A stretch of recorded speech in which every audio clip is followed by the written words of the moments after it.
With only a month to live, a millionaire disappears and leaves his entire fortune to a homeless boy, changing the fate of both forever. Ethan was in an opulent and immense room, but full of echoes of silence and emptiness. It was one of those majestic rooms with high ceilings, adorned by crystal chandeliers that never illuminated anyone. He was there, sitting in a noble leather armchair, enveloped in a wealth that brought him no joy. Ethan's countenance, a man who should exude security and strength, was heavy. His deep-set eyes, surrounded by wrinkles that looked like traces of pain and regret, stared into nothingness. They were looking at something that perhaps no one else could see. At 60-something, their expression reflected the years of choices, achievements, and of course, mistakes that could not be erased. The walls of the mansion were covered with expensive works of art, paintings that he had collected throughout his life, but which were now nothing more than inert, meaningless paintings. Each piece in the house told a story of success, of victories, but also of voids and missed opportunities. The staff, few of whom still risked working there, described Ethan as an enigma. They didn't know anything about his past, or even understand why he was so reclusive. Ethan's reputation as a recluse was practically a fait accompli. Years before, he had been a mystery to society, which knew him only as the distant millionaire. And now, it seemed that this fame was all he had left. With a light touch of his hands, he stroked the arm of the armchair as if it could bring him some kind of comfort. But the feel of the cold leather only reminded him of how alone he was. Loneliness was nothing new to Ethan. It had taken root around him, like a vine that grows silently, filling every empty space, enveloping him until it suffocates him. Money and power were not lacking, but they were like pieces of armor that didn't protect him from his own thoughts. He sighed, a sigh so deep that it seemed to come from his very soul. "Ethan, what have you done with your life?" he muttered to himself. The sound of his voice in the vastness of the room made the air seem even heavier, laden with a truth he was trying to avoid. With each unanswered question, he was confronted with memories of choices that could never be undone. They were decisions that at the time seemed brilliant and daring, but which in the end left painful scars. Ethan stood up slowly, walking over to the large window in his living room. From that vantage point, he could see the entire city stretching into the distance, shimmering under the artificial lights. There were buildings, busy streets, people coming and going, carrying lives full of purpose and hope. He wondered if anyone out there still thought of him, if anyone remembered the man he had once been, before he became just a distant name and an inaccessible fortune. The lights of the city seemed miles away, even if, in reality, they were only a few steps beyond the gates of his mansion. Ethan's thoughts led him to reflect on moments in his youth when he believed that wealth would be his ticket to happiness and recognition. He was determined, perhaps even obsessed with becoming the best. He had always been the kind of person who worked tirelessly, who sacrificed evenings and relationships in order to climb the career ladder. But now, finding himself surrounded by all that luxury, he wondered if it had all been worth it. He vaguely remembered old faces, friends and loves that had fallen by the wayside. People who had once meant something, but whom he had abandoned in favor of a dream that seemed unattainable. How many times could I have stopped and chosen differently, he thought. Each memory came as a thorn in his chest, a pain that made him question whether that was the right price for everything he had achieved. After all, what was left when all the people who really mattered had moved away? There was one memory in particular that always came back. A woman whose name he hardly dared to utter, but who had once been his great love. They had made plans together, a future, but when it came to choosing between love and power, he made a choice from which he never recovered. That regret had become a ghost, a shadow that accompanied him in every moment of loneliness. Ethan knew that the fortune he valued so much was nothing more than a barrier he had erected to protect himself, but which now kept him trapped, cut off from anything that could bring him true happiness. A noise echoed in the corridor, and one of the few waiters entered, carrying a tray of coffee. Ethan nodded, dismissing the drink with a slow gesture. He didn't want coffee or company. The waiter nodded silently and left, leaving Ethan alone, once again enveloped in the darkness of his own thoughts. He remembered the headlines, the rumors about his fortune and his detachment from society. No one really knew what he held in his heart. people only saw the image of a rich and mysterious man, without understanding that behind that figure was a worn-out human being who could barely bear to look at his own reflection. And so Ethan spent hours standing there, lost, trapped in a cycle of reflections and regrets, wondering what might have been. Perhaps there was time to repair some of the damage, but he knew that time was a precious commodity, one that he had already used up almost completely. The fortune he had couldn't buy a second more of life, and that, more than anything, terrified him. He, who had always believed that money was the key to everything, now realized that some doors could never be opened, no matter how much was paid. But in the midst of this despair, an idea began to emerge. A vague idea, a light thought, like a breeze invading a closed room. Maybe, just maybe, he could do something worthwhile with the days he had left. Something that went beyond the numbers in his bank account and the properties he owned. Something that would leave a real mark, a mark that wasn't measured in material goods but in real impact. And as he thought about it, a different expression appeared on his face. Something that was perhaps the beginning of a slight smile, a shy hope that he hadn't felt for a long time. And that was how Ethan, the man society knew only as a reclusive millionaire, began to see a small possibility of redemption. Ethan entered the doctor's office with the same resolute air he always carried. He was used to formal settings, cold rooms, and objective conversations. That afternoon, however, something seemed different. The doctor, a man with a careful, professional look, avoided his eyes. Ethan felt a slight discomfort, an unsettling feeling. He, who had always been a man of certainties, found himself apprehensive for the first time. The air seemed thicker, and the ticking of the clock on the wall sounded like a countdown to something inevitable. The doctor sniffed, took out a brown envelope, and carefully removed some tests. "Ethan," he began in a voice that seemed to weigh every word, "I'm sorry." There was an icy silence that took over the room, almost as if time had stopped.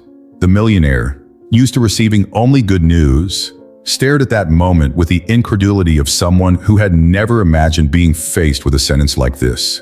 "What are you talking about, doctor?" Ethan asked in a low voice, trying to hide his growing anxiety. But deep down, he already knew.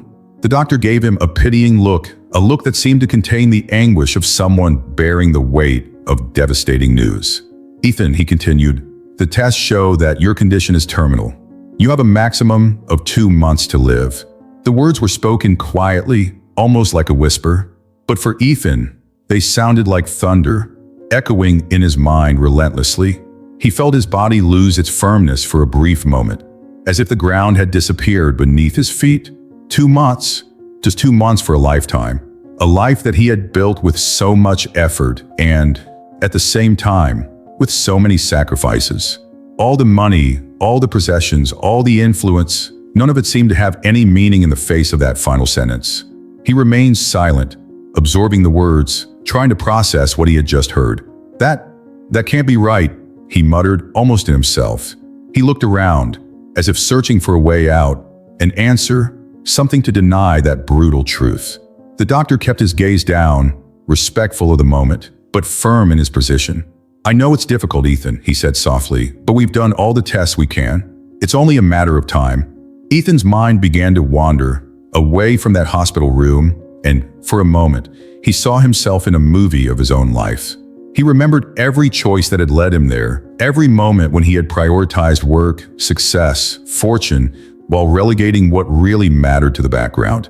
It was as if a kaleidoscope of memories was spinning in his mind, with quick, fleeting images of people, faces, forgotten laughter.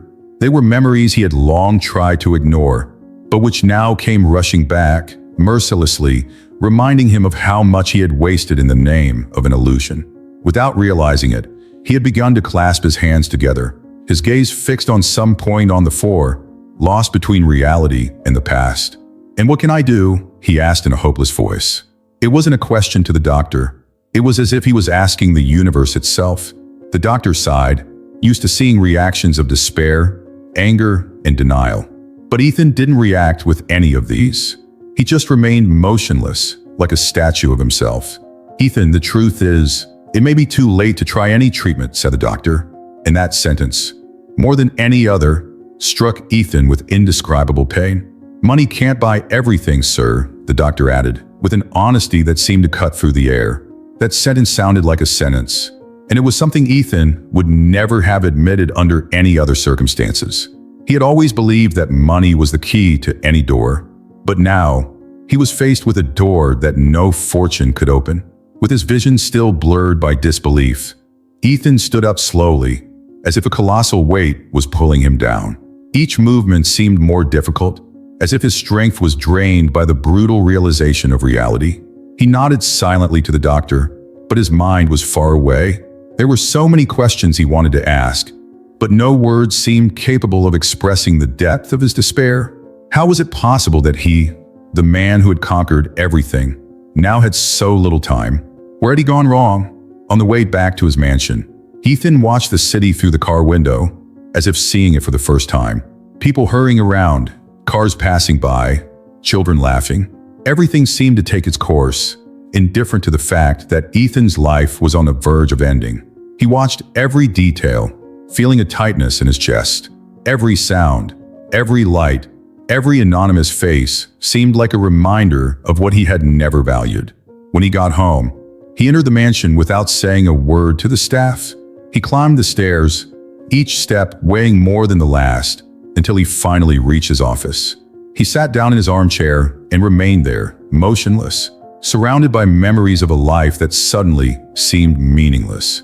He looked around, paintings, books, awards, reminders of his achievements. Everything that had once seemed valuable now became insignificant, a collection of lifeless objects with no purpose.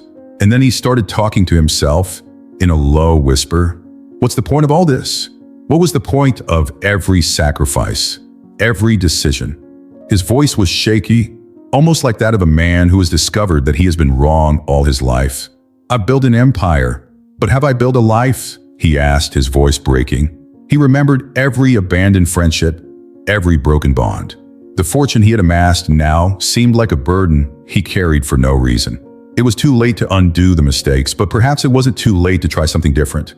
Ethan stood there for hours, lost in a mixture of pain and regret.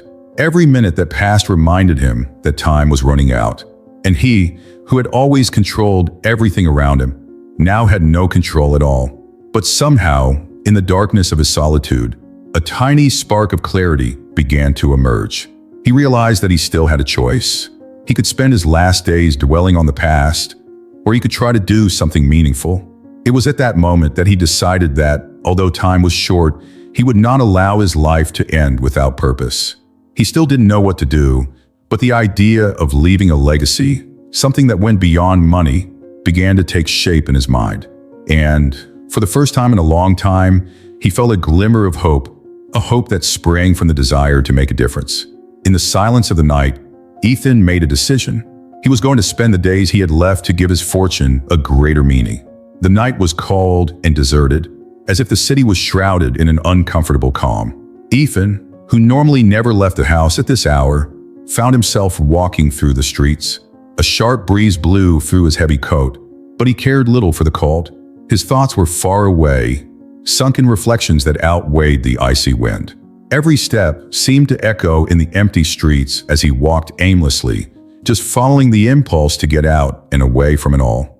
Ethan passed through narrow alleyways and almost deserted sidewalks, his hands in his coat pockets and his gaze fixed on the ground, until something caught his eye.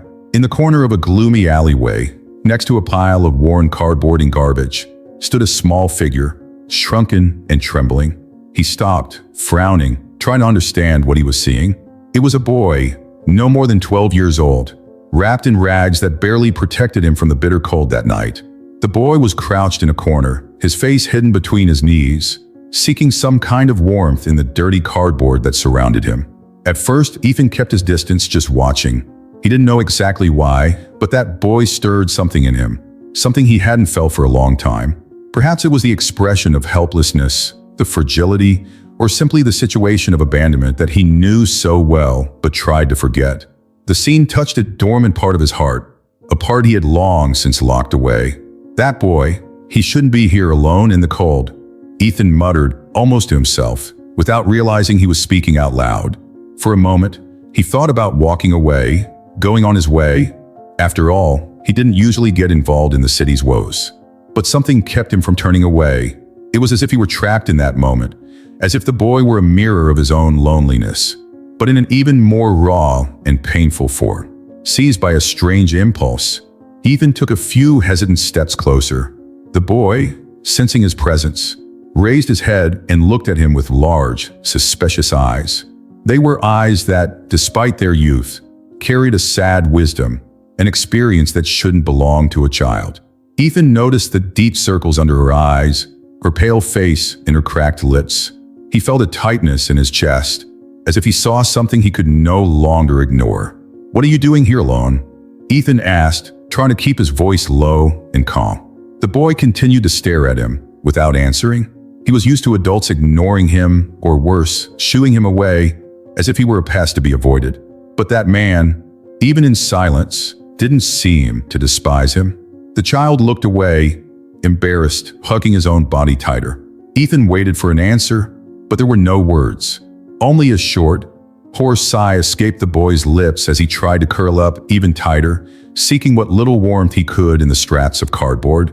Ethan watched the scene with a mixture of anguish and curiosity, wondering how many children were in the same situation, invisible to the rest of the world. Not knowing what to say, he bent down to the boy's level, approaching without invading his space. "Do you have somewhere to go?" he asked softly, but the answer was obvious from the boy's expression.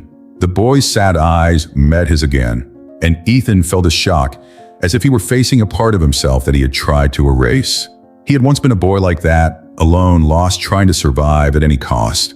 Memories surfaced without permission, memories of days when he himself had no more than a coin in his pocket and no familiar face to lean on. "Are you hungry?"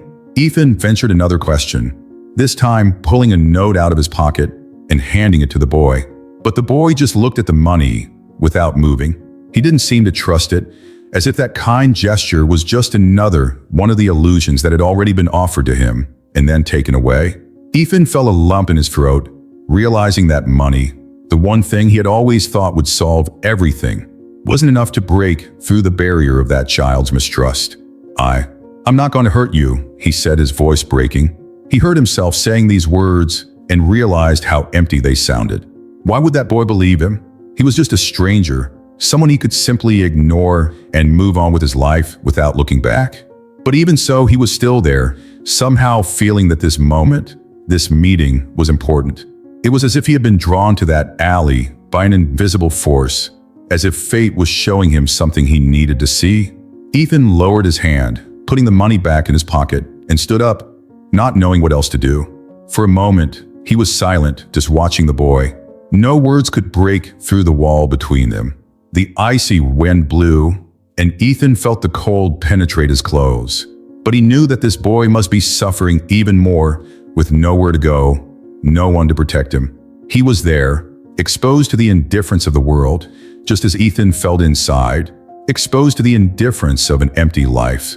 After a few seconds, Ethan gave the boy one last look, as if memorizing that moment, before walking away. Each step seemed to weigh more than the last, and he felt something new forming inside him, something he didn't fully understand. It wasn't compassion, it wasn't just pity, it was something deeper, a silent connection, a bond between two lonely souls, albeit in such different contexts. As he walked away, a bitter feeling remained with him, a kind of deepening emptiness.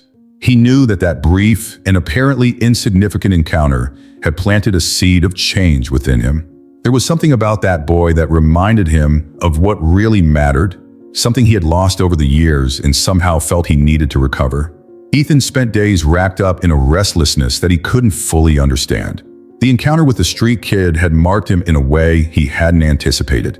It was as if the brief moment in the alley had removed a thick layer of indifference that he had used for years to shield himself from the world. The memories of that young face, the eyes marked by mistrust, and the all-too-familiar loneliness haunted him. He tried to ignore the feeling, but he couldn't. Finally, one gray morning, he woke up with his mind made up, an idea that had come out of nowhere, but which seemed absolutely right. He had decided that he would leave his entire fortune to that boy. When he made that decision, he experienced something he hadn't felt for a long time: peace. It was as if this gesture brought meaning to his existence. as if he was finally doing something truly important. Still, there was a certain heaviness in his heart. He knew that a decision like this would not be well received. But that hardly mattered now. Over the last few days, a sense of urgency had pushed him to act before his time ran out completely. He knew he couldn't wait, that this was his last chance to do something meaningful. Ethan phoned his lawyer, asking him to prepare the new will. "I'd like this process to go as quickly as possible," he had said on the phone. The lawyer's surprise was noticeable, but Ethan didn't mind the reaction. He knew the man was probably wondering about his sanity, but the decision had been made. There was a serenity in his voice, a firmness that made it clear that he would not back down. On the appointed day, Ethan entered the law office. Sitting in front of him, the lawyer was trying to process the unusual order he had just received. "So, you wanted," the lawyer began, with an incredulous expression, "leave everything to a street kid?" Doubt was evident, and perhaps even a hint of judgment. But Ethan stood his ground. "Yes," Ethan replied calmly, with an almost imperceptible smile. "I want to leave everything to him." The lawyer exchanged glances with his assistant, trying to find some logic. "But, Mr. Ethan, you have relatives, family members who may be waiting for this inheritance," he tried to argue. But Ethan didn't want to hear it. He knew that his relatives were never really present in his life, except for their interest in his fortune. "Look, I don't need to justify my decision. I know what I'm doing," said Ethan in a calm but firm voice. "This boy, he deserves a chance that perhaps I've never given anyone." And with that, he silenced any objections that might have arisen. The lawyer sighed, nodded, and began to draft the necessary documents. Even though he didn't fully understand Ethan's motivation, he knew there was no point in arguing. As he waited, Ethan found himself reflecting on the reason behind such an extreme decision. He knew that money, after all, had not brought him the happiness he had imagined. For years he had accumulated assets, real estate, shares, everything money could buy, but none of it really belonged to him because he had no one to share it with. And now, facing his imminent demise, he saw all that fortune as an opportunity for redemption, a last chance to do something that really mattered. He remembered the boy's face, the tired yet suspicious look. It was a look he knew, a look he had once had. Ethan had forgotten, over the years, his own journey. He had been poor, someone who had battled adversity, someone who had also been young and vulnerable. The difference was that, unlike that boy, Ethan had had an opportunity, a chance that had led him there. "Maybe I should have done this sooner," muttered Ethan to himself, feeling a slight melancholy as he thought of all the times he could have used his wealth to help someone, but chose to isolate himself, believing that the money was his alone. He wanted the boy to have a chance not just to survive, but to live fully, to fulfill dreams that he himself might no longer be able to achieve. Minutes later, the lawyer returned, carrying a stack of papers and a serious expression. "Here are the documents, Mr. Ethan. I'll need your signature on a few pages to formalize the new will." Ethan took out his pen and, before signing, took a deep breath, looking at the document in front of him. It was a formalization of everything he owned, everything he had spent his life accumulating and which he was now handing over without hesitation. He signed the first piece of paper with a calm that surprised even himself. It was as if each signature was another step towards a liberation he didn't even know he needed. Page after page, he left his mark, a simple gesture, but loaded with meaning. At the end, he closed the pen and leaned back in his chair, feeling a deep sense of relief. "It's done," he said, with a slight smile. He knew that this decision was radical, that it would shock society and infuriate his family. But it was the only way to give his life purpose, to leave something behind that had real value.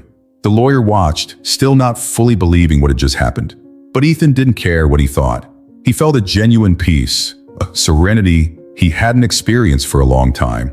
Leaving the office, Ethan walked through the streets with a lightness he hadn't felt for years. He knew that he had finally made a worthwhile decision. The news of Ethan's new will spread among his family like an unexpected storm, fast and furious.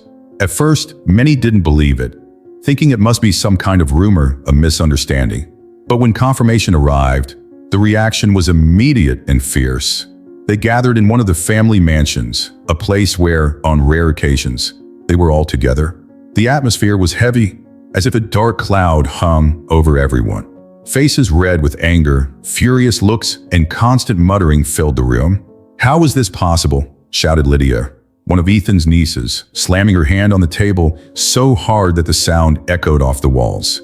Lydia, who had always been a calculating and ambitious woman, couldn't accept what she had heard. She had been proud of her social position and everything she had achieved, but she had also always considered that a good part of Ethan's inheritance would one day be hers.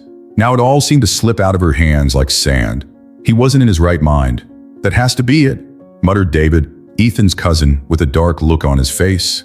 David was a cold man, someone who saw money as an extension of his own power and influence.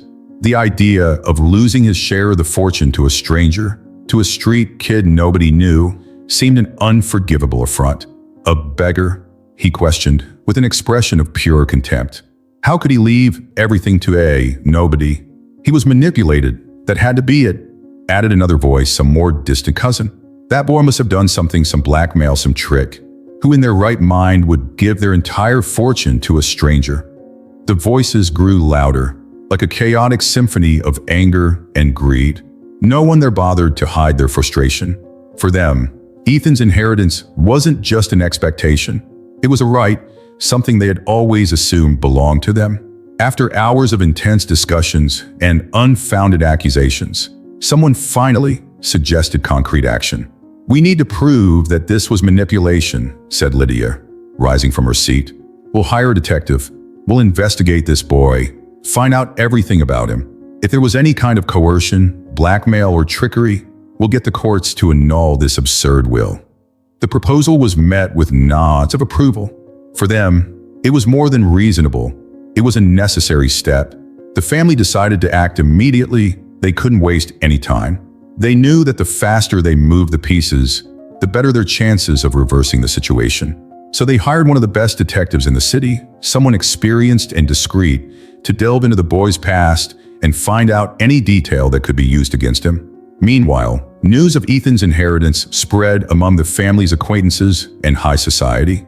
The controversial decision generated a frenzy among friends, associates, and neighbors.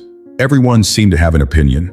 Some admired Ethan's gesture, considering it noble and altruistic, while others muttered scandalously, questioning his sanity. But whatever their opinion, everyone was eager to see how the family dispute would unfold. The hard detective quickly began his investigation. He followed the boy from afar, noting every step, every movement. He scoured records, asked neighbors and old acquaintances, trying to find anything that might confirm the family's theory. His mission was to find any evidence of manipulation, any detail that suggested the street kid had somehow influenced Ethan in a moment of weakness. He knew that the family members were willing to pay a considerable sum for any evidence that favored their interests. The days passed, and the detective accumulated details about the boy.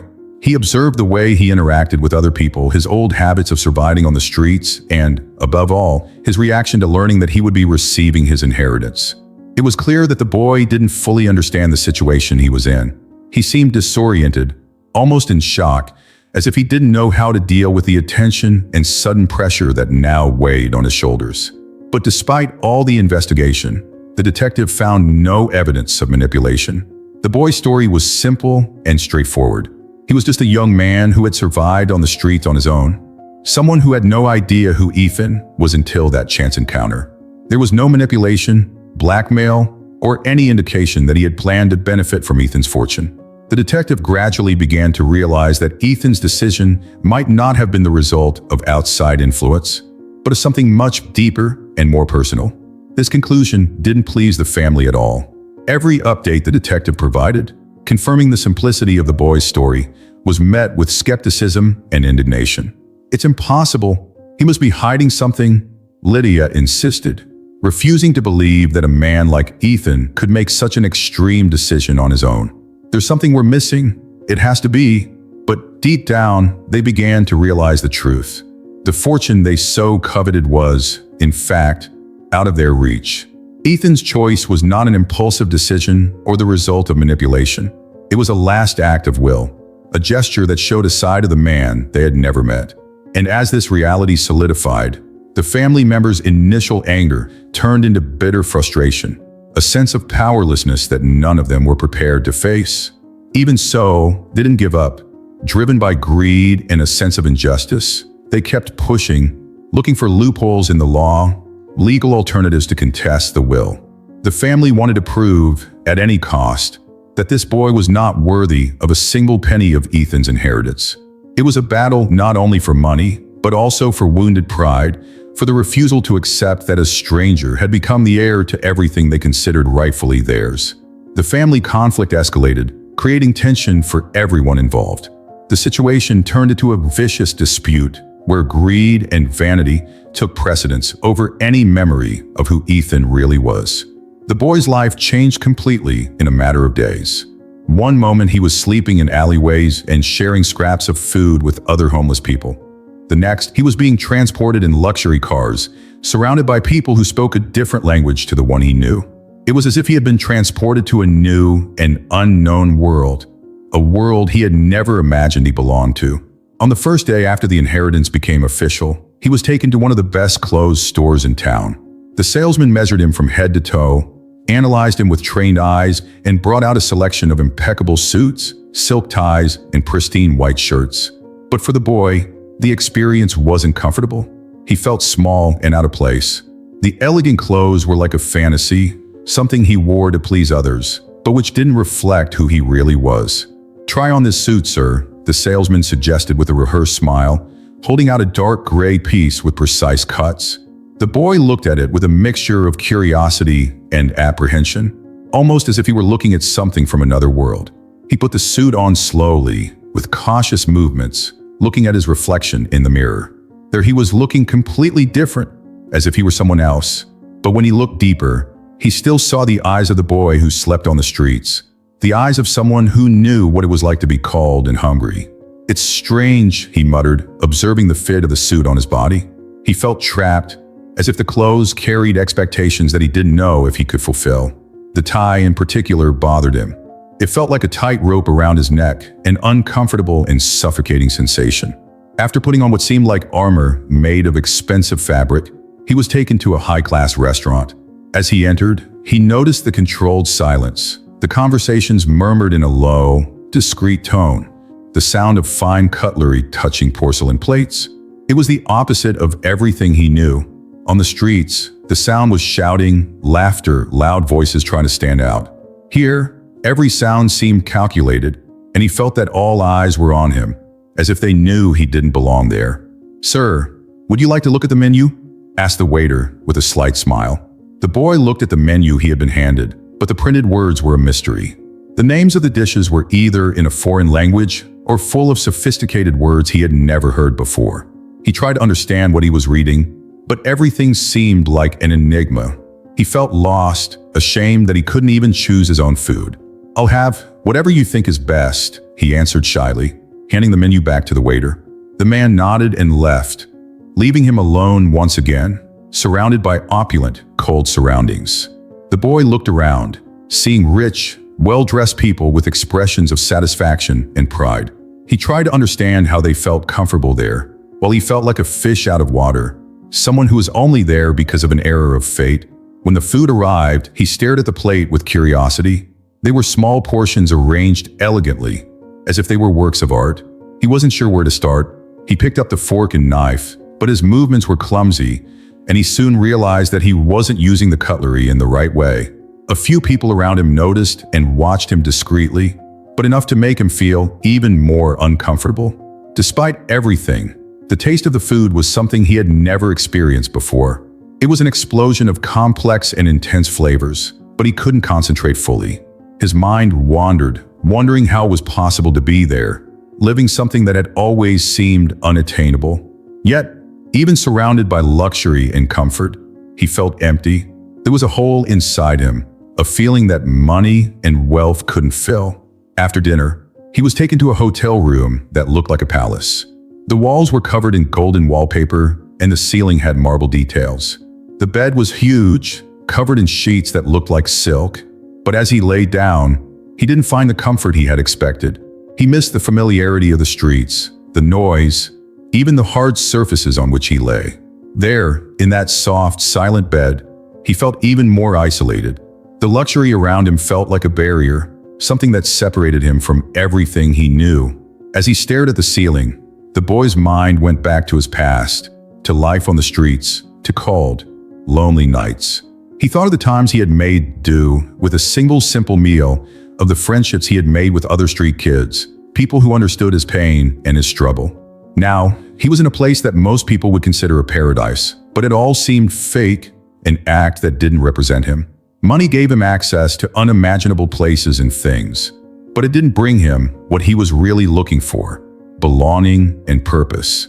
Days passed, and he continued to be led by this new world. He met people who flattered him, said nice things, and offered him everything he wanted. But deep down, he knew that these people didn't really see him. They only saw the money, the inheritance, the fortune that he now represented. He was like a piece in a game that he didn't even understand. One day, while walking through an antique store, he came across a large mirror with an old, worn frame. He stopped in front of it, staring at his own reflection for long minutes. There was the same boy, dressed in expensive clothes, but with the same look as someone who had always survived on the streets. And in that instant, he realized that, despite everything he had now, he was still the same. The past was still part of who he was, and money, no matter how much it surrounded him, couldn't erase the suffering he carried. Leaving the store, he walked through the city streets, feeling the cold wind on his face. He remembered Ethan, the man who had changed his life with an unexpected decision. He wondered what Ethan had seen in him to trust him with his entire fortune, to believe that he deserved this opportunity. He wondered what he would do with the money, whether he should continue living like that or find a way to do something meaningful. The change in the boy's life was too fast. One moment, he was invisible to the world. The next, he was the young heir to a colossal fortune. And with this sudden visibility came people he had never seen before, smiles that didn't seem genuine, and hidden interests that, little by little, made his new reality a difficult burden to carry. As soon as the news spread, figures began to approach him with friendly expressions and empty promises. People who, days before, would never have noticed him in the street, now approached him with pats on the back and sweet words. "You must need help with all that money," some said. "I can show you how to invest it," others suggested, with an affable smile that didn't quite reach his eyes. At first, he tried to believe in their goodwill. After all, he had never experienced this kind of attention before, from people who seemed interested in his well-being. But as the weeks went by, he began to notice something strange. The advice they gave him always included some kind of advantage for the person offering it. Investment suggestions that, deep down, seemed to benefit them more than him. And what had begun as a flurry of kind words soon turned into a web of complex and treacherous interests. The friends who suddenly appeared always had a brilliant idea, an innovative plan that only required a small amount of funding. "Think of the return," they said enthusiastically, with quick calculations and promises of unimaginable profits. "It's a once-in-a-lifetime opportunity." However, he realized that these deals seemed fragile, almost as if they were castles of cards about to collapse. And with each proposal, he felt more and more pressured, as if there was a constant urgency for him to do something, anything, with the money. One day, a young woman called Claire approached him, with a charming smile and a kindness that seemed genuine. She listened to him, asked questions about his life, and was interested in his opinions. For a few weeks, he thought that perhaps he had finally found a real friend, someone who liked him for who he was and not for the money he had. But little by little, even she began to ask him questions about his fortune, about how he intended to use it, and one day, suggested that he invest in a personal project of hers which, in her words, would benefit them both. When he realized that even Claire, whom he trusted, seemed to be motivated by money, he felt a deep disappointment. It was as if no one really saw him, as if he were invisible behind the figures and assets he now possessed. This realization shook him, making him question not only the people around him, but also his own ability to discern who was sincere and who was just there to take advantage. The pressure increased every day. People he had never met approached him on the street, each with a story more dramatic than the next. Everyone seemed to need something, as if his fortune were an inexhaustible source, capable of solving any problem. "You could help my family," said a woman with tearful eyes. "A small loan would make all the difference," insisted a man with a desperate expression. These pleas began to affect him emotionally. He felt a mixture of guilt and responsibility, an invisible pressure that suffocated him. How could he help everyone? And worse, how could he tell who really needed help from who was just trying to manipulate him? Deep down, he knew he had neither the experience nor the maturity to deal with this situation. No matter how many fancy clothes he wore or how many expensive restaurants he dined in, he was still the same kid who grew up on the streets, someone who didn't know how to navigate this world of appearances and hidden interests. Little by little, he began to isolate himself. He avoided invitations to parties, social gatherings, and even new friends. He spent hours alone, trying to find a way to deal with it all. But the more he thought about it, the more lost he felt. The legacy that Ethan had left him, which at first seemed like a blessing, was now becoming a burden. He began to question whether he really deserved that money, whether he was really prepared to manage it. One night, lying in his luxurious bed, the boy reflected on the changes in his life. He closed his eyes and remembered the cold nights when he shared what little he had with other street kids. He remembered sincere friendships, bonds built in the midst of poverty, companionship that had nothing to do with money. He missed that. He missed people who really cared about him and not what he could offer.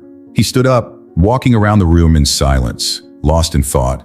Did Ethan know this would happen? He wondered aloud. Has he been through this too? Doubt gnawed at his heart, and he felt unable to answer these questions. Fortune was a burden he never asked for, a gift that seemed more and more like a trap every day. When he left the house the next day, he noticed curious looks and murmurs.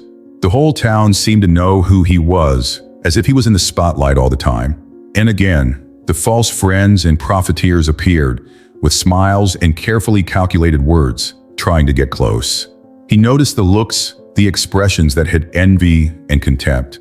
Many judged him for being lucky, others openly envied him. And he felt the pressure growing with every interaction, every superficial contact. Surrounded by people, he felt lonelier than ever. Every friend who approached him with false intentions was a reminder that he had no one to trust. Ethan's fortune isolated him even more, making him a prisoner of a world where affection and loyalty seemed to be for sale. Nights for the boy were always restless. The room he slept in was grand, with a soft bed and fine fabric sheets. But despite the comfort and silence, he was rarely able to rest.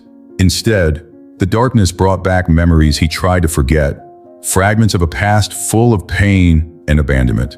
He would close his eyes and, instead of finding rest, he would be haunted by memories that seemed to intensify more and more. The nightmares came almost every night, without warning. He would see himself, small, lost, running through dark streets while indistinct figures watched him from a distance, cold and indifferent. In his dreams, he heard familiar voices, cries of anger and disappointment, as if echoing from a distant place. Memories of times when no one cared about him, when he was just another invisible boy, a burden on the world. He would wake up startled, covered in sweat, even on the coldest days. His heart beat fast, and he looked around, trying to remember that he was safe now, that the past could no longer hurt him. But the feeling of panic remained. He felt that at any moment, everything could disappear, that the luxury and security that now surrounded him were only a temporary illusion, something that would inevitably be taken away from him. On one of those sleepless nights, he got up and walked around the dark room, feeling the cold floor under his bare feet. He sat in an armchair by the window, watching the city lights outside. The view was impressive, but it meant very little to him. All that beauty seemed empty. He felt a deep void inside him, a hole that nothing seemed to be able to fill. Slowly, he began to question whether he was really capable of carrying on the legacy that Ethan had left. "I'm not cut out for this," he whispered to himself, feeling the weight of the words. "I'm just a street kid. How can I deal with all this?" The insecurity was suffocating, a presence that squeezed his chest, making him feel small and insignificant. The money and the new life he had gained didn't erase the scars of his past. On the contrary, they seemed to highlight them even more, as if each new experience of luxury and comfort only emphasized how out of place he felt. He remembered nights spent in dark alleys, where cold and fear were his only companions. He remembered days without food, weeks without a smile, people who ignored him as if he didn't exist. These thoughts haunted him, and, try as he might, he couldn't escape them. The voices of the past echoed in his mind, full of judgment and contempt. "You're no good," he heard. "You're not capable of being anyone." Words he had heard so many times, which he now repeated to himself, as if they were indisputable truths. Even in the face of all the wealth and power he now possessed, he couldn't shake the feeling that he would fail, that all the eyes watching him were just waiting for him to make a mistake, to prove that he should never have been chosen. He felt a mixture of anger and sadness. Anger at those who had abandoned him, at those who had made him believe he was worthless. But the sadness was even deeper, a sadness that came from loneliness, from the fear that, no matter how hard he tried, he would never be worthy of the trust Ethan had placed in him. Doubts continued to plague him. What if I fail, he thought, his voice shaky and unsure. What if I prove to everyone that they were right, that I really am nobody? The weight of responsibility was overwhelming, and sometimes he thought it would be easier to give up, to leave everything behind, to run away somewhere where he could disappear, where no one would expect anything from him. After all, the idea of failing publicly, of disappointing Ethan and everyone around him, was unbearable. In his mind, he saw Ethan as a grandiose figure, someone who seemed almost unreachable. How could he even try to follow in the footsteps of such a powerful man, someone who had built an empire? He felt that, no matter how hard he tried, he would never be able to live up to expectations. And the feeling that he was on the brink of constant failure paralyzed him, making every decision a burden, every choice an impossible challenge. The boy sighed, sinking further into the armchair. Outside, the city shone with lights that contrasted with the darkness he felt inside. He felt small in the face of all that grandeur, as if he were just a shadow, a passing figure in a world that followed its course indifferent to his suffering. Maybe I'm not strong enough for this, he said to himself, almost as a confession. As he reflected, memories of difficult times and faces he had tried to forget continued to invade his mind. People who had hurt him, abandoned him, and made him believe that he was disposable. The weight of these memories made him think that, no matter how hard he tried, he would never be able to get rid of them. Maybe money could change his exterior, but inside he was still the same broken boy, someone who had never known security, love, or real support. He knew he needed to be strong, that Ethan had trusted him, but the doubts continued to grow heavier and heavier. If only I knew what he saw in me, he thought. If only I understood why he chose me. But that answer seemed distant, unattainable. He wanted to believe that he could honor Ethan's legacy, but the fear of failing, of not being enough, paralyzed him. Once again, he thought about giving up, leaving behind the money, the responsibility, the expectations, going back to a simple life, to something he knew, where expectations weren't so high, where he could just be himself, without the weight of expectations. But at the same time, he knew that this decision would leave him empty, that running away would not resolve the wounds he carried. The fight against the past and the fear of failure was a daily battle. And there, in the silence of the dark room, he continued to face these demons, not knowing if he would ever be able to overcome them. The boy was going through a turbulent period, full of doubts and uncertainties, feeling overwhelmed and aimless. It was then that he met Arthur, a middle-aged man with deep-set eyes and a gentle smile, who introduced himself as an old friend of Ethan's. Arthur was someone who seemed different from everyone else. Arthur was someone who seemed different from everyone around him. He wasn't there out of interest or greed. His presence brought an unexpected calm, as if he somehow understood the pain and fears the boy carried. The first time they met, Arthur invited him for a walk in a quiet park. He noticed the boy's discomfort, his silence, and his hesitations. "I'd ought to know Ethan very well," said Arthur, breaking the ice. He was always someone who believed in the strength of young people, someone who saw potential where others only saw difficulties. The boy looked at him, surprised, as if for the first time hearing a convincing reason for Ethan's choice. Arthur continued, "You know, Ethan didn't choose you by chance. He saw something special in you, something that perhaps you don't yet see in yourself." These words planted a small seed of curiosity and hope in the boy's heart. It was strange to think that someone like Ethan, so powerful and enigmatic, had placed his trust in him for a specific reason, a reason that went beyond charity. In the days that followed, Arthur visited the boy frequently, offering not only advice, but also the patience and understanding he had never experienced before. Arthur talked about topics the boy had never considered: the importance of creating a purpose, of finding something that gave his life meaning. Ethan believed that money is just a tool, a means to achieve something greater, he said in one of these conversations. But that something greater is up to you to discover. These words awakened something new in the boy, who began to reflect on how he could use the inheritance entrusted to him. However, he still felt that he wasn't ready, that his difficult past and his lack of confidence were preventing him from taking the first step. Arthur noticed these hesitations and, with an understanding look, told him, "You don't have to change the world all at once or transform everything overnight. Start small. Start by helping those who need a first step, just as you once did." This suggestion was like a spark that ignited a new flame in the boy. He remembered the other street kids he had met, those who, like him, had been ignored and forgotten by society. He knew how hard it was to survive without support, without anyone believing in you. And, for the first time, he realized that he had a real opportunity to make a difference. With Arthur's help, he began to design a project, an idea that gradually took shape, a foundation to support street youth. Arthur guided every step, always patiently, allowing the boy to take an active part in building the project. "I want this foundation to be yours," he said. "It should reflect who you are and what you want for the world." At first, the boy wasn't sure how to structure the project, what steps to take, but Arthur guided him, explaining every detail. Little by little, he began to understand that the process of creating the foundation was actually a journey of self-discovery. The boy's eyes sparkled as he imagined the impact he could have. He envisioned creating safe spaces where other young people could find support and guidance, where they could have access to resources he never had. He dreamed of education programs, training, emotional support, everything that had been missing in his own life. And the more he planned, the more he felt that this project was not only about helping others, but also about finding a purpose that could guide his own life. One day, while they were discussing the final details of the project, Arthur looked at him with a proud smile. "See what you can do?" he asked. "Now you have a chance to change lives, to turn the suffering you've experienced into something powerful."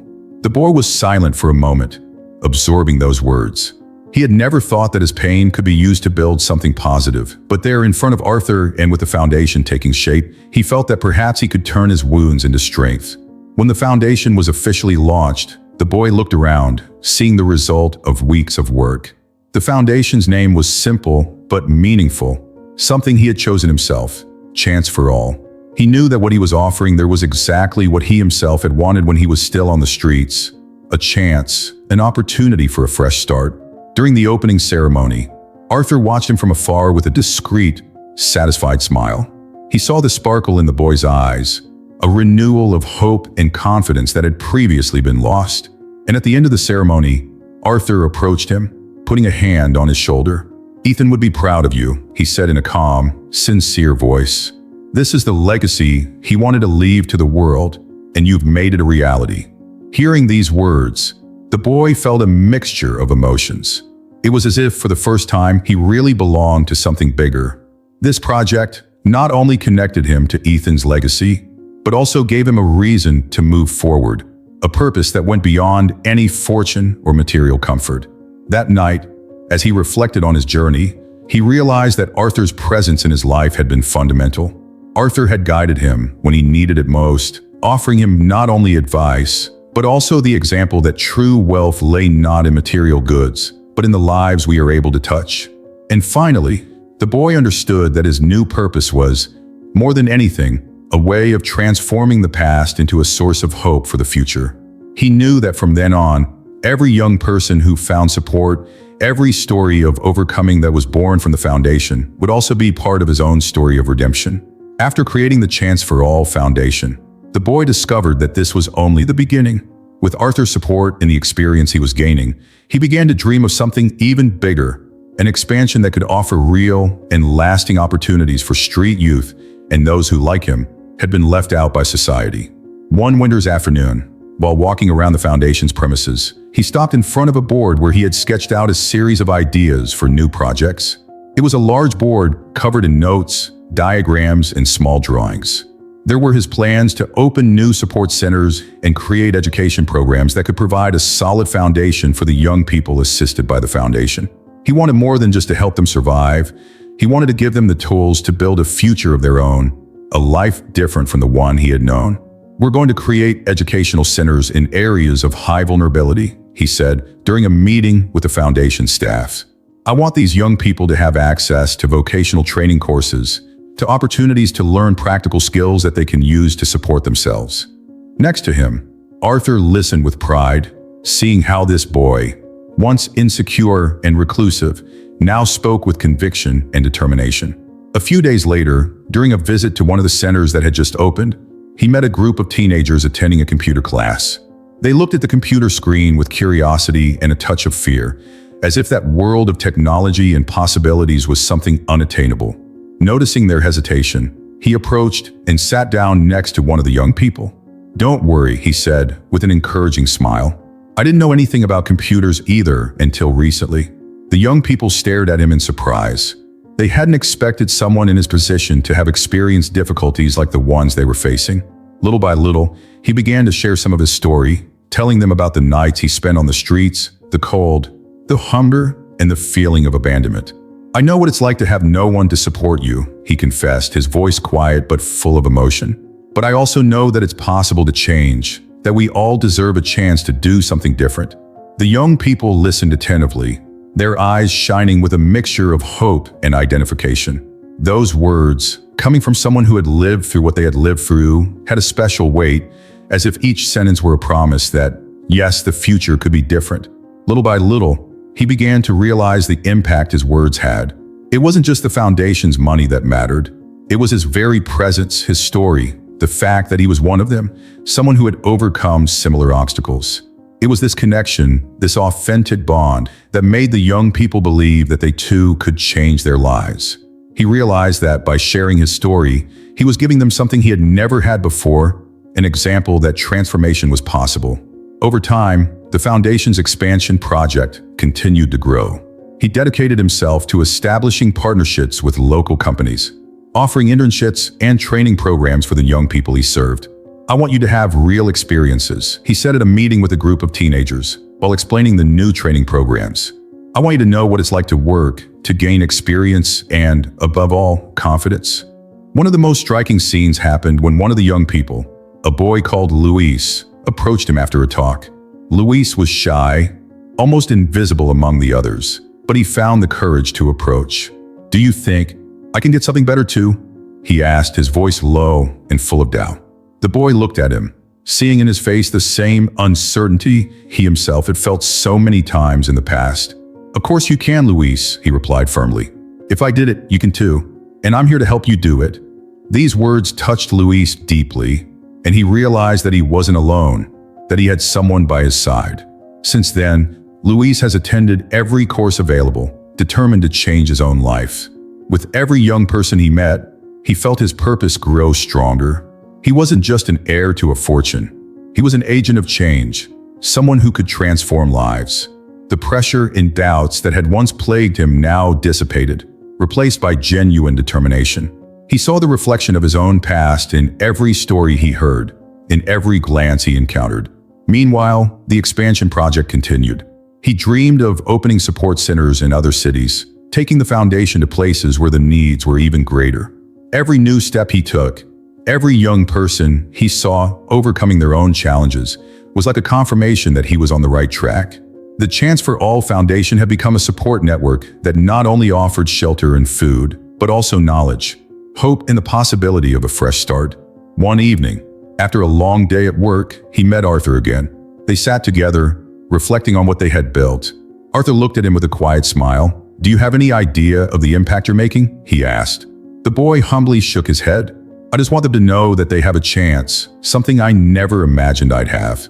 Arthur nodded, touched by the boy's sincerity. "And that's exactly what makes you the leader they need," he said. "You're not just offering help. You're showing them that the path to change exists. And that hope is something no one can take away from them." Those words echoed in the boy's heart. He realized that by turning the pain of the past into something positive, he was building not just a legacy, but a life mission. The days passed, and the boy, now dedicated to his work at the foundation, barely had time to reflect on the past. He was focused on building something new, something that would help other young people like him. One day, however, Everything changed with the arrival of an unexpected visitor. A serious-looking man appeared at the foundation, with an expression of urgency and a bulky briefcase in his hands. It was the detective hired by Ethan's family, who had thoroughly investigated the boy in search of any evidence that might contest the will. But what he discovered was not what the heirs had expected. Instead of a manipulative plan, the detective found a deep and surprising bond between the boy and Ethan. He was his grandson. "I need you to see something," said the detective in a firm but careful voice. He motioned for the boy to follow him into a private room. Without understanding what was going on, the boy nodded, intrigued and perhaps a little afraid. They sat down, and the detective, with a serious expression, opened his briefcase and placed some documents on the table. "These documents," he began, choosing his words carefully, "reveal something that nobody knew until now. The reason Ethan chose you wasn't a coincidence. He had a reason for it." The boy looked at the papers with wide eyes, feeling a strange chill in his stomach. He couldn't imagine what would come next, but the detective's expression indicated that it would be something important. The detective pushed one of the papers towards him. "This is a birth record," he said. "It's yours." The boy took the document with trembling hands, recognizing the date, his mother's name, and his own name. But then his attention was drawn to another part of the document, his grandfather's name, Ethan's name. He blinked several times, trying to absorb what was before his eyes. How was this possible?" he stammered, his voice shaking. He looked at the detective, confused, not sure if he was understanding correctly. The detective then revealed more details, explaining how, years ago, Ethan had been in a relationship with a woman who eventually left town without ever informing Ethan that she was pregnant. She had raised the boy alone, without ever telling anyone the truth. The boy now realized that his mother had kept the secret until the end, leading him to believe that he had no family. The truth seemed to undo the foundations of everything he had believed. "Am I his grandson?" he muttered almost to himself. The words sounded unreal, as if he were in a dream. It was a revelation that somehow made perfect sense and at the same time seemed impossible to believe. Ethan, the man who had changed his life, was also the man he had spent years searching for without knowing it, the grandfather he had never met. He felt a wave of conflicting emotions. There was joy because, for the first time, he knew he had a family connection, a root he had never imagined he had. But there was also a deep sadness, an ache for all the opportunities they never had, for the years when they were so close but so far apart. He thought of Ethan and what it would have been like to have known him as his grandfather, how different their lives could have been if they had known the truth earlier. As he held the documents, silent tears began to stream down his face. He remembered all the times when he had felt alone, helpless, not knowing that, in fact, there was someone who cared deeply for him, even without knowing that connection. Ethan hadn't just been a generous benefactor. He was his family, someone who had chosen to give him a second chance, even without knowing the truth. The detective watched him in silence, respecting the moment. "Ethan probably didn't know that," he said in a gentle voice. "But somehow, he seems to have sensed that there was a special connection between you. Maybe that's the reason he chose you. He saw something in you that perhaps reminded him of himself, something that spoke to his heart." The boy nodded slowly, still trying to process everything. He felt as if, finally, the pieces of his life were falling into place, as if all the questions that had always plagued him suddenly had an answer.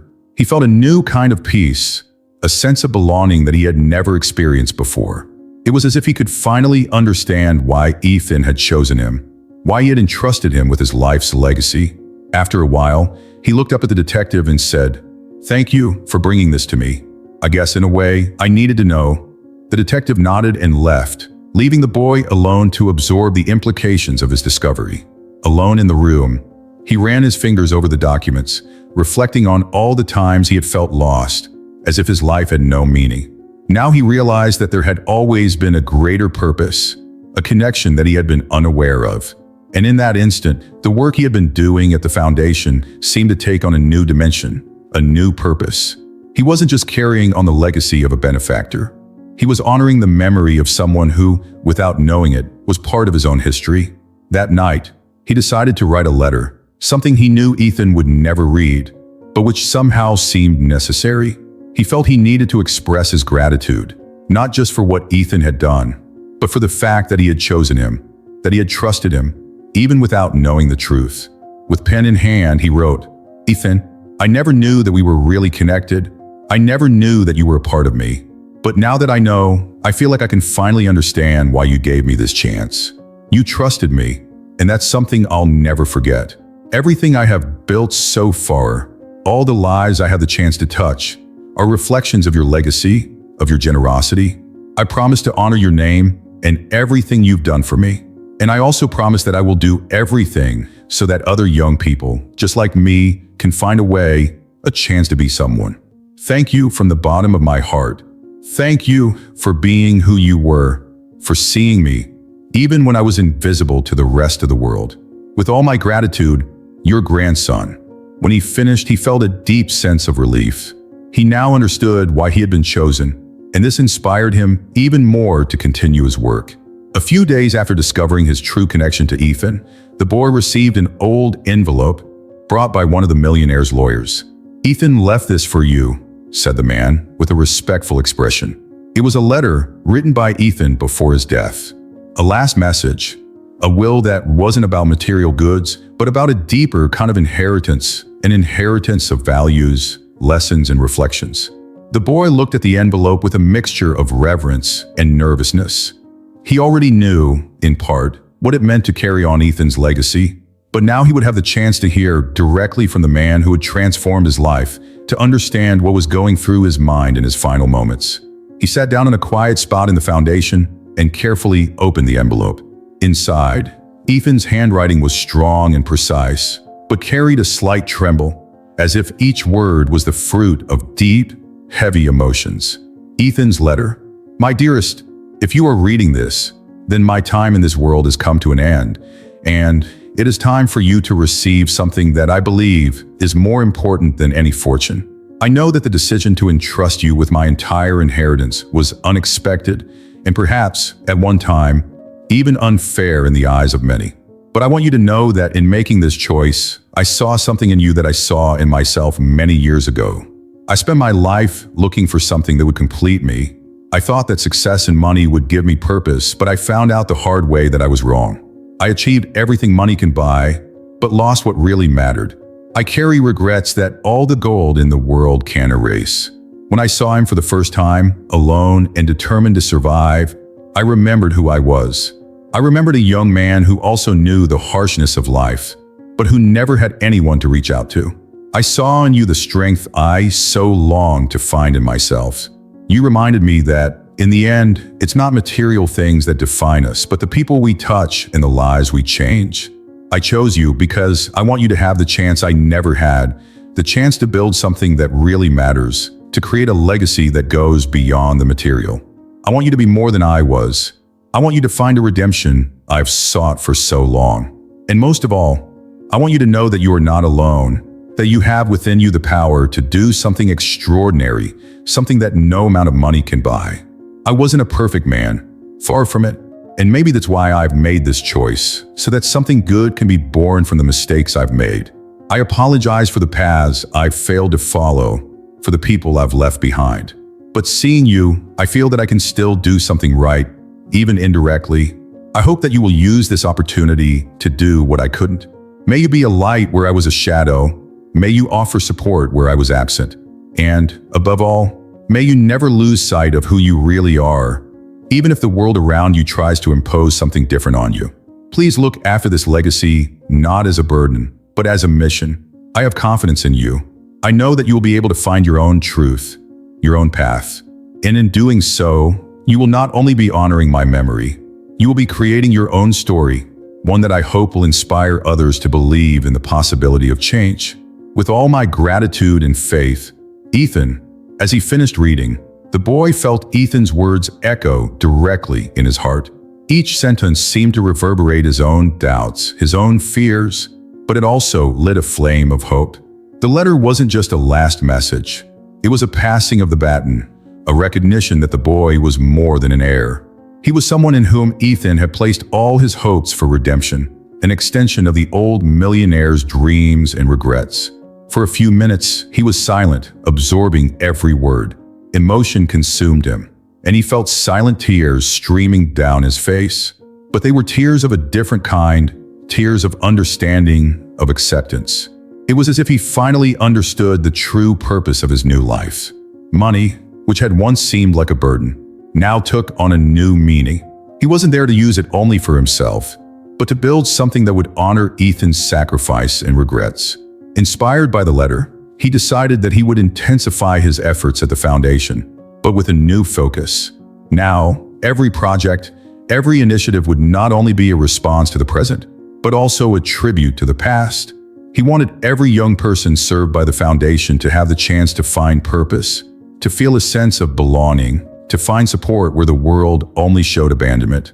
One evening, he organized a small ceremony at the foundation, where he read excerpts from the letter to his staff. Many listened in silence, touched by the sincerity of Ethan's words and the boy's renewed passion. He wanted everyone to understand the depth of that legacy, for everyone who worked alongside him to know that the foundation's purpose went far beyond providing resources. It was about giving meaning, creating hope.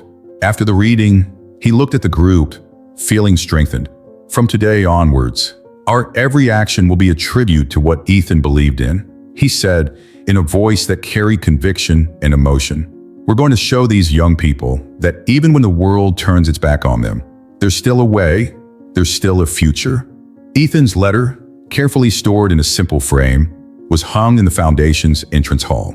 For the boy, it had become a symbol of everything he stood for, everything Ethan wanted him to be. Every time he passed that place, he remembered the commitment he had made, the silent promise to use every resource, every opportunity to build a fairer world. He now understood what it meant to be a true heir. The boy knew that to truly fulfill Ethan's legacy, one last gesture of courage and maturity was needed. Instead of maintaining the distance that separated him and Ethan's heirs, he decided to invite them to a special event at the foundation, a gathering that would bring together not only the millionaire's family members, but also the young people who had benefited from the work he and his team were doing. He wanted to show that Ethan's legacy was not something to be disputed or fragmented by grudges and rivalries. Ethan had left a heritage that transcended money, a heritage made up of values and hope, and that was what the boy wanted to share. On the day of the event, the foundation was carefully prepared. The walls were decorated with photos of the projects carried out, records of smiles, and stories of transformation. In every corner, there was a reminder of the impact the foundation's work had on the lives of young people who, like him, had experienced great hardship. The guests arrived slowly, some with curiosity, others with a certain amount of skepticism. Lydia, one of the heirs who had most contested Ethan's will, entered with a restrained but clearly intrigued expression. David, the cold and calculating cousin, looked around suspiciously as if he didn't understand the purpose of the invitation. Other members of the family maintained a distant posture, without hiding their discomfort at being there. Among the heirs, there were also young people who had benefited from the foundation, those who had come from difficult backgrounds and who, with the support of the boy and his team, had managed to turn their lives around. It was a powerful contrast. On the one hand, Ethan's heirs, accustomed to a world of privilege, and on the other, young people who had faced struggles similar to the boy's and who were there to witness the transformative impact of Ethan's legacy. When everyone had gathered, the boy positioned himself in the center of the room and took a deep breath. He knew that this moment would require sincerity and empathy. With a firm gaze, he began to speak. First of all, I want to thank you all for being here today. I know that the circumstances that brought us here were not easy. I know that many of you have questioned why Ethan chose me. But today, we're not here to discuss the past, but to understand what we can do together in the future. He paused, observing the faces before him, some curious, others suspicious. Ethan didn't leave his inheritance to me by chance. He left me a purpose, a mission, and that mission is not mine alone. It belongs to all of us. Because, deep down, what Ethan left us goes far beyond money. He left us an opportunity to do something meaningful, to impact lives, and to create a legacy that all of us, as a family and as a community, can share. His words echoed around the room, creating an atmosphere of introspection. The heirs who had previously seen the boy as a stranger began to see a depth in him that they might not have realized before. Lydia lowered her eyes, seeming to reflect on the words. David, always so calculating, seemed less hardened, as if he was beginning to understand something that had previously eluded him. The boy continued. now with genuine emotion in his voice. "I want you to know that this work, this foundation, was built to give young people a chance to change their lives. This is the opportunity that I never had and that Ethan gave me. And that's why I invite all of you to be part of it, to work alongside me, to help turn what Ethan left into something even greater. Not as rivals, but as allies." At this point, he pointed to a wall displaying photos of young people who had passed through the foundation and who, with support, had managed to rebuild their lives. Among the photos, there were testimonies with phrases that spoke of overcoming, hope, and gratitude. "These are the true heirs to Ethan's legacy," he said, his voice breaking. Each of these young people carries a piece of Ethan's generosity, of his belief that no one should be forgotten. The emotion that spread through the room was palpable. Lydia, who until then had maintained a rigid posture, felt her eyes water as she saw the stories and faces of young people who now had a future ahead of them, thanks to the work started by Ethan and continued by the boy. David, even without openly showing it, seemed touched, casting discreet glances at the photos. "I want to propose something to all of you," the boy said, with a firmness that no one expected. "Let's build this legacy together. The foundation will always be open for each of you to contribute so that we can reach even more people. I know that many of you have skills, resources, and knowledge that can help expand what we're doing here." Ethan believed in people's potential, and I believe that, together, we can honor that vision in a way he never imagined. The silence that followed was broken by a series of applauses, first timid, then increasingly intense. The young people who benefited from the foundation applauded enthusiastically, inspired by the boy's determination and the impact that this message of unity could have on everyone. Lydia, her eyes still shining with emotion, approached the boy and held out her hand in a gesture of conciliation. "I didn't understand at first, but now I see what it means," she said, "and I'm willing to help." David then stepped forward and nodded affirmatively. "Ethan had more wisdom than we imagined," he admitted, finally recognizing the value of that unexpected gesture. "If he trusted you, then I'll do the same." One by one, the heirs approached, offering their help and skills to strengthen the foundation. The boy felt a deep peace when he saw that, at last, what had once been a bitter dispute was turning into an alliance.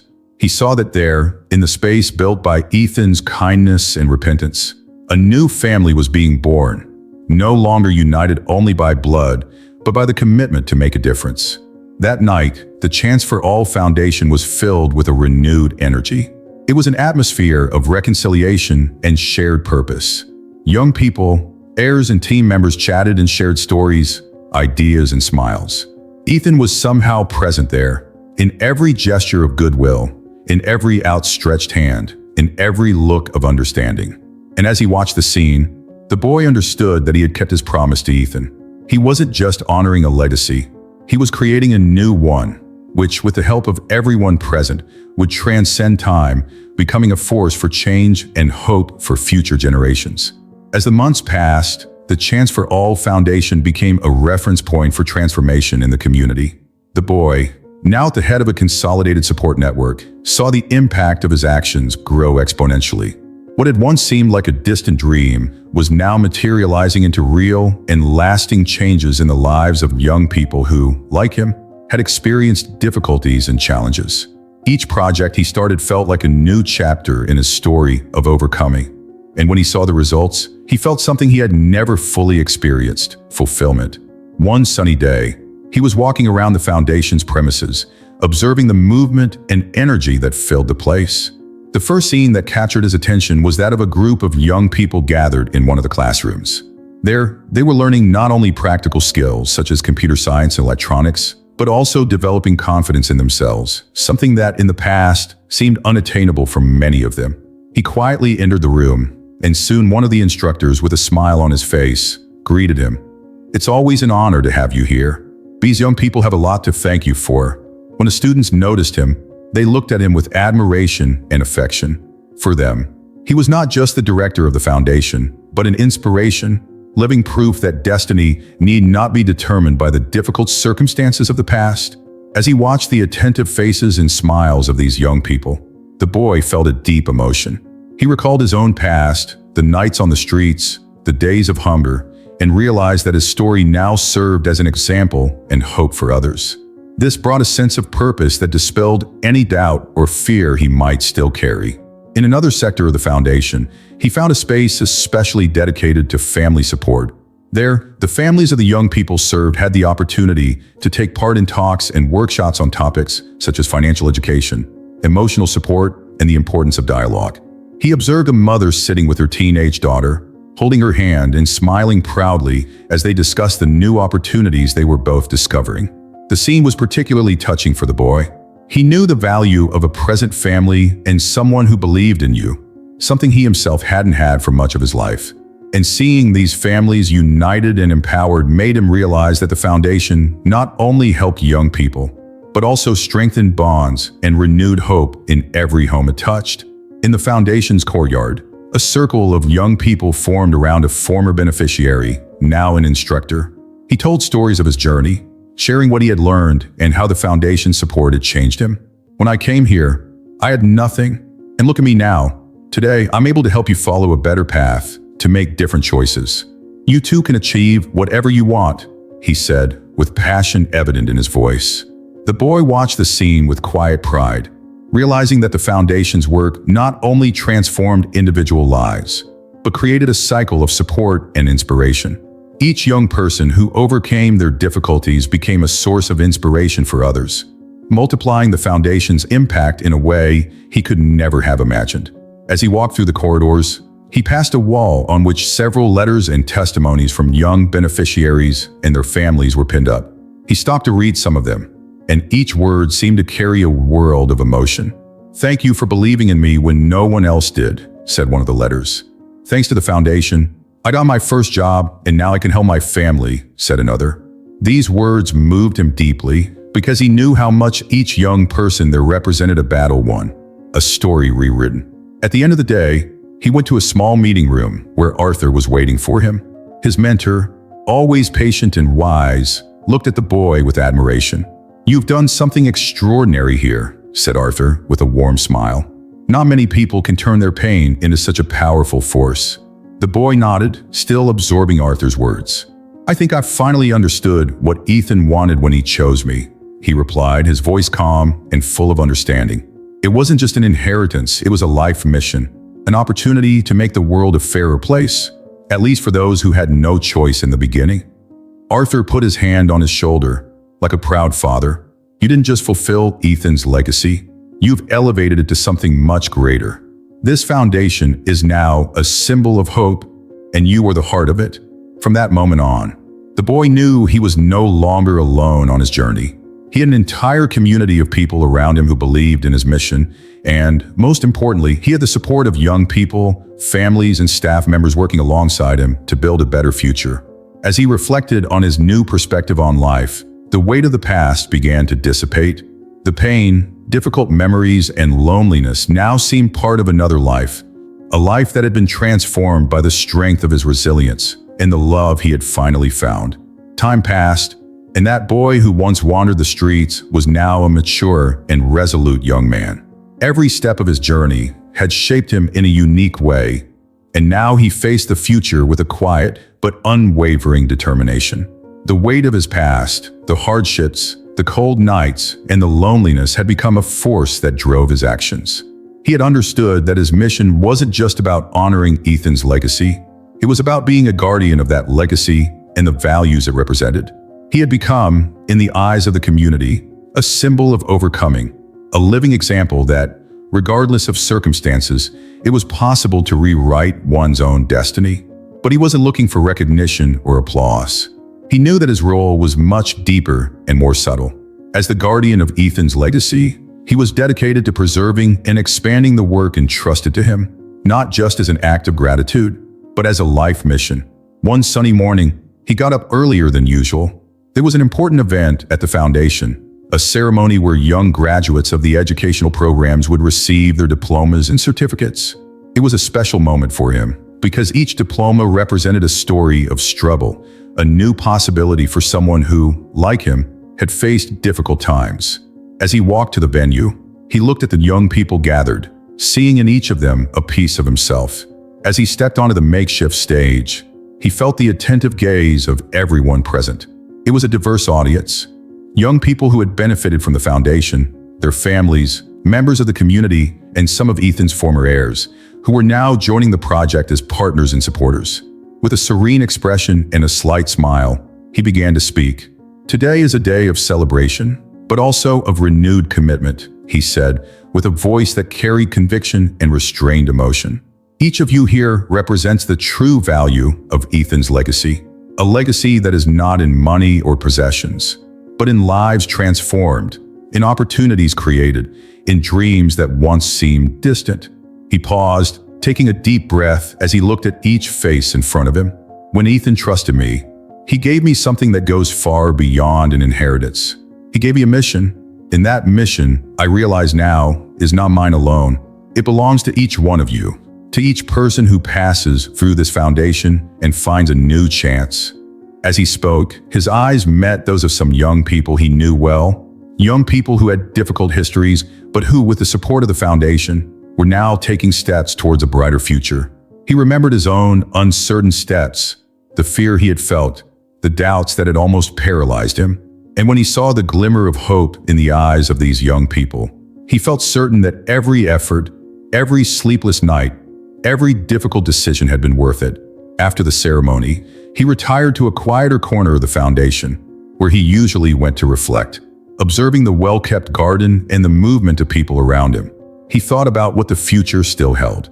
He knew that new challenges would arise, but now he was prepared to face them.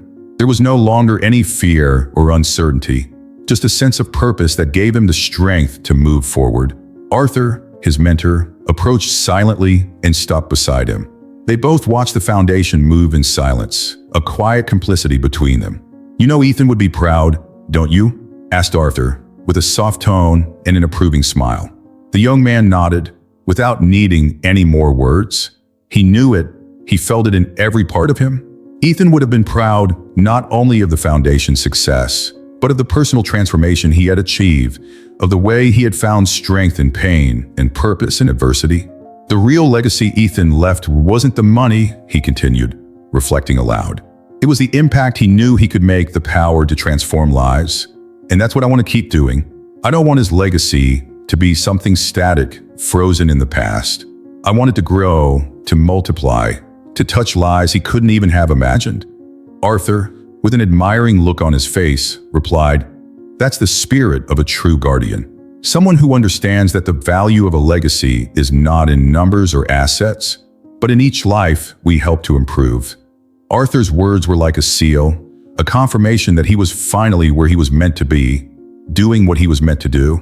As the sun began to set, the young man walked through the corridors of the foundation, observing the faces of the young people, families and staff who, like him, believed in the power of transformation. He knew that the journey had only just begun. There was so much to be done, so many young people who still needed a chance, so many dreams that needed a boost to make them a reality. He would dedicate his life to this, to continuing to expand Ethan's legacy, to ensuring that every resource was used to do good, to open doors to inspire. Ethan's legacy was a flame that now burned in his heart, a flame that he was determined to keep alive. It was this flame that lit his path, guided his actions, and gave him a clear and unwavering purpose. Deep down, he knew that the true value of an inheritance was not in the goods, but in the lives it could transform. If you enjoyed this video, comment your age and tell us where in the world you're watching from. And if you'd like to see more content like this, we prepared the next video just for you. Click here to watch